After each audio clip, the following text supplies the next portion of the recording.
কুসুমের প্রতি আয়ুষের ভালোবাসা স্পষ্ট আয়ুষের চোখে মুখে এবার ফুটে উঠছে। হ্যাঁ বন্ধুরা, ভিডিওতে লাইক দিয়ে দেখতে থাকুন। যে মুহূর্তে কিনা আয়ুষ ছুটতে ছুটতে কুসুমকে কোলে তুলে নিয়ে হসপিটালে যায় এবং হসপিটালে স্ট্রেচারের অভাবে যখন কিনা চিৎকার চেঁচামেচি করা শুরু করে দেয়, ঠিক সেই সময়ই ওয়ার্ড বয়রা স্ট্রেচার নিয়ে আসা মাত্রই যখন আয়ুষ বলতে থাকে যে এটা একটা হসপিটাল এবং হসপিটালে স্ট্রেচারের অভাব কী করে হতে পারে বলুন তো। আজকে যদি আমার এই রোগীটার কোনো কিছু হয়ে যায় তাহলে এর দায় কে নেবে বলুন। যত শীঘ্রই সম্ভব এক্ষুনি ডক্টরকে কল করুন। ডক্টর কোথায়? ডক্টর ঠিক সেই সময় আয়ুষেরই পাগলামো দেখে কুসুমের প্রতি আয়ুষের অঢেল ভালোবাসা যখন কিনা চোখে মুখে আয়ুষের স্পষ্ট করে ফুটে উঠতে লাগে, ঠিক সেই সময় ইন্দ্রাণী গাঙ্গুলি বলতে থাকে যে আয়ুষ শান্ত হোক। ঠিক সেই সময় আয়ুষ বলতে থাকে, আরে মা আমি কী করে শান্ত হবো বলো তো, যেখানে কিনা একটা পেশেন্টের মৃত্যুর সঙ্গে পাঞ্জা লড়ছে, অথচ এখানে এটা গা ছাড়া বেরিয়ে করছে।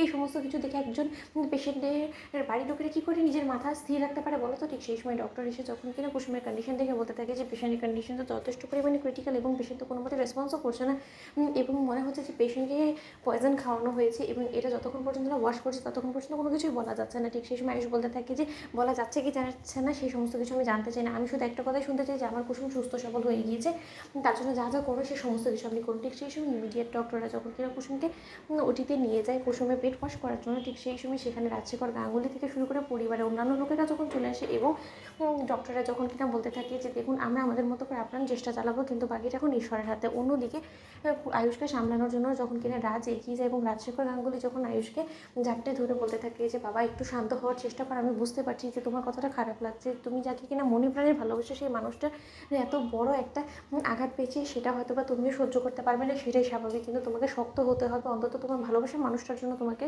শক্ত হতে হবে। ঠিক সেই সময় এই সমস্ত কথোপকথন যখন কিনা ইন্দ্রাণী গাঙ্গুলি আড়ালে দাঁড়িয়ে শুনে ফেলে এবং ইন্দ্রাণী গাঙ্গুলি বলতে থাকে যে তার মানে রাজশেখর আর থেকে শুরু করে দীপালি সমস্ত লোকেরা সমস্তটা জানতো, অথচ সমস্ত লোকেরা আমাকে অন্ধকারে রেখেছে। আয়ুষের জীবনে এত বড় একটা পরিবর্তন চলে এসেছে, আয়ুষ আমাকে না জানিয়ে কুসুমকে ভালোবেসে ওকে গোপনে বিয়েও করে ফেলেছে, সে সমস্ত কিছুটা ঘটিয়ে ফেলেছে, অথচ আমার আর এই এখনও পর্যন্ত জানার সৌভাগ্য হয়নি। জল এত দূর অব্দি এগিয়ে গেছে, তার জন্য কি শঙ্কর কুসুমকে মেরে ফেলার পরিকল্পনা করেছে, অথচ ওই বেচারাকে আমি ভুল বুঝলাম, পায়ে ঠেলে দিলাম। এখন তো দেখা যাচ্ছে যে যেটা শঙ্কর করেছে সেটাই ঠিক ছিল, কারণ কুসুম আমার সন্তানের কোনো মতে যোগ্য নয়, সেই জিনিসটা বোঝা সত্ত্বেও কুসুম এত বড় দুঃসাহস দেখায় কী করে সেটাই তো আমার মাথায় ঢুকলো না। অন্যদিকে রাজশেখর গাঙ্গুলি যখন কিনা আয়ুষকে সান্ত্বনা দিয়ে সেখান থেকে বেরিয়ে এসে যখন রাজশেখর গাঙ্গুলি আয়ুষকে বলতে থাকে যে এবার শুধু ঠাকুরকে ডাকো, ঠাকুরকে বলো তোমার ভালোবাসার মানুষটাকে ঠাকুর যাতে তোমার কাছে ফিরে দেয়, সেছাড়া কোনো রকম কোনো উপায় নেই। অন্যদিকে রাজশেখর গাঙ্গুলি বেরিয়ে আসার সময় যখন কিনা ইন্দ্রাণী গাঙ্গুলি মুখোমুখি হয় এবং রাজশেখর গাঙ্গুলি যখন বলতে থাকে যে ইন্দ্রাণী তুমি যেটা বুঝছো সেটা ভুল, তোমাকে আমি স্পষ্ট করে সমস্তটা বলে তারপরে হয়তো তুমি সমস্ত কিছু বুঝতে পারবে। ঠিক সেই সময় ইন্দ্রাণী গাঙ্গুলি বলতে থাকে যে রাজ তোমার কি আদৌ মনে হয় যে কুসুম আয়ুষের যোগ্য? আমি তো মনে করি না। তো বন্ধুরা লাইক কমেন্ট শেয়ার করে সাবস্ক্রাইব করতে বলো না।